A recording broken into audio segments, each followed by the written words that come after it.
sibuyas, bawang, at luya. Gisa-gisa. Kasi luto ako ng pinakdat.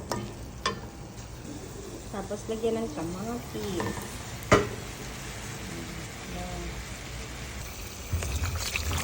Pakbet. Hugas, gulay. Ayan, isa na. Lagay na natin yung gulay.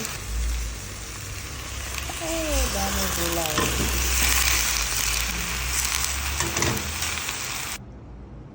Buksan natin. Wow.